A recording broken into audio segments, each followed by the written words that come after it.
Hi, and welcome to another episode of Hot Takes with me, the Silver Fox. And before we get into it, I need to show you this t-shirt. This, my wife got me for my birthday.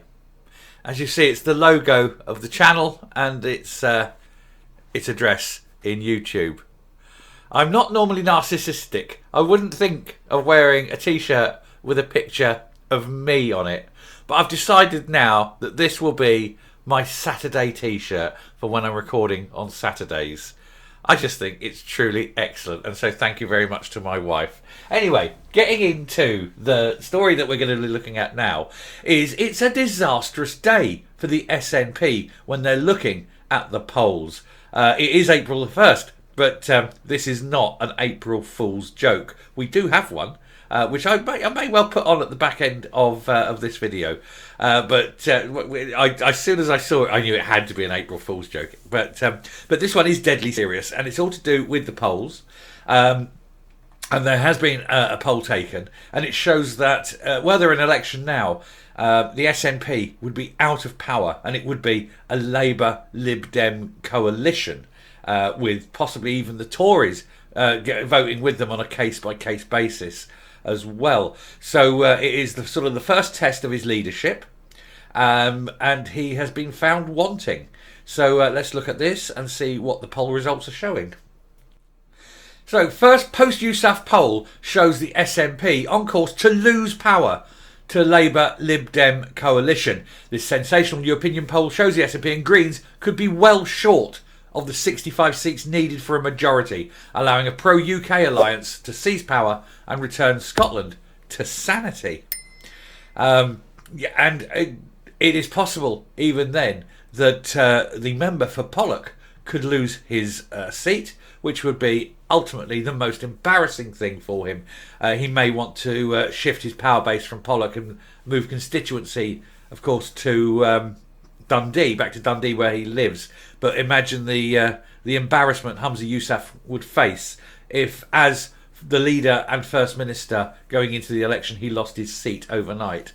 I think we'd all find great joy and glee in such a case. But anyway, a bombshell opinion poll conducted after Humza Yousaf became First Minister shows the SNP are at risk of being booted out of power after 16 years.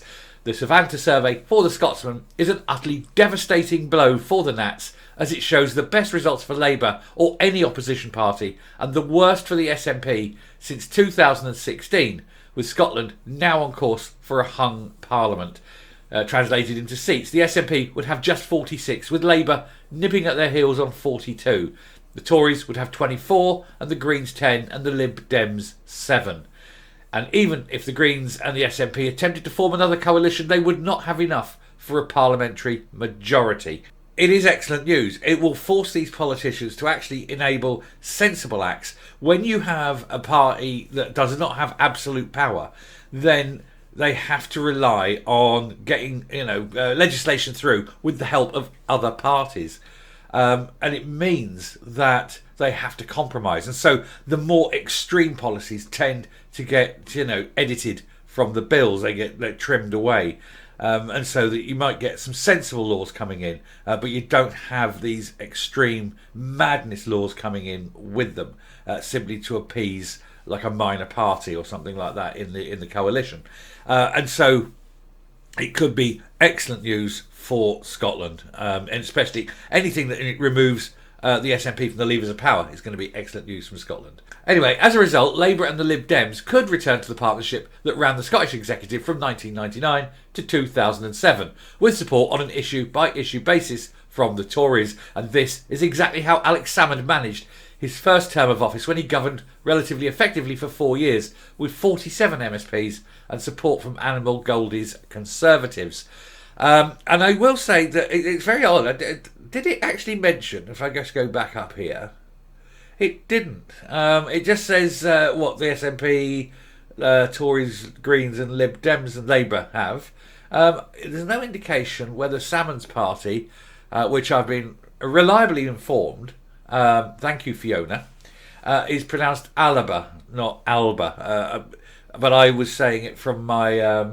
I speak a slightly different Gaelic, as some of you know. But it's there's no mention there of him winning any seats, which I think is a bit of a reach, considering how many SNP members are slowly drifting over to Alex Salmond, away from the sort of the madness of the SNP. Anyway, getting back, in exchange for helping to pass his budget plans, the Tories won voter-friendly concessions, such as an extra 1,000 bobbies on the beat, a council tax freeze, and town centre regeneration funding. All of them have since been axed by the SNP. Although the poll suggests Labour and the Tories could form a majority with 66 MSPs, a formal coalition would be extremely unlikely given the historic differences between the left and right-wing parties, who are always at each other's throats in Westminster. But on the other hand, you've got to think it is different politics, and would it be a case of grasp the nettle, sort of form a coalition, agree the certain core things you'll do together, and then case by case everything else? It is possible if they both agreed to, bite their lip and sort of shake hands on a gentleman's agreement, just to keep the SNP out, because I think both of them know that the SNP is the worst thing that could happen for Scotland. Anyway, for Hollywood regional vote list, the poll found the SNP was on 33%, up 1 point. Labour was on 30, up 3. The Tories were on 18, up 2 points, and the Greens were on 10, down 4. Lib Dems on 7, down 2. So it seems to be, the two big main parties gaining at the expense of the ecos in the Greens and the Lib Dems. Another left-wing party, but not apparently as attractive as Labour for some reason. On the constituency vote, the SNP was down 4 points on the previous Savanta poll on 39, with Labour on 32, up 2, the Tories on 19, up 2, and Lib Dems on 7%, down 1. Again, the Lib Dems losing there for some reason.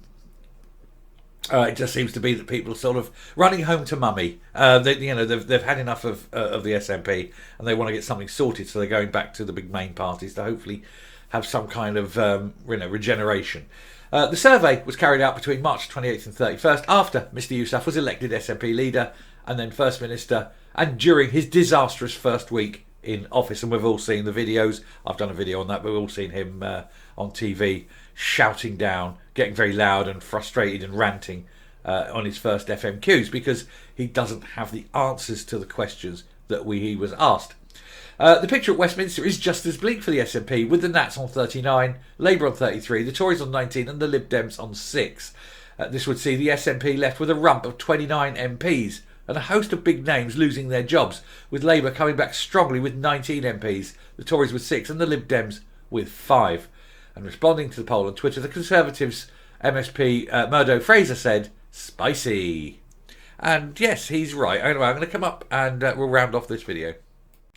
So whichever way you look at it, it's not looking good for the SNP. I honestly can't remember the last time a party leader lost his seat or her seat in an election.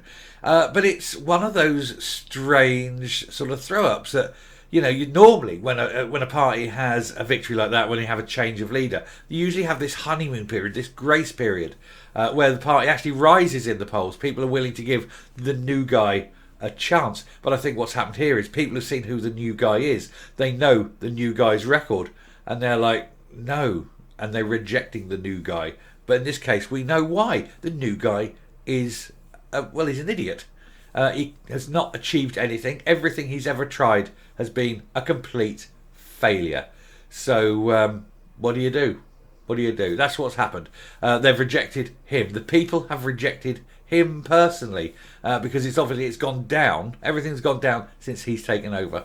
So the SNP, well done to the SNP voters. You voted in the biggest electoral liability you possibly could have, and so you're going to lose at the next election. Marvellous. Anyway, thank you very much for watching. If you like what you see here on the channel, do please hit that subscribe button right now. Ring that bell for notification of future outputs. Leave a like, leave a comment. Please share the video. And until next time, stay safe, stay well, just keep watching the polls, and goodbye.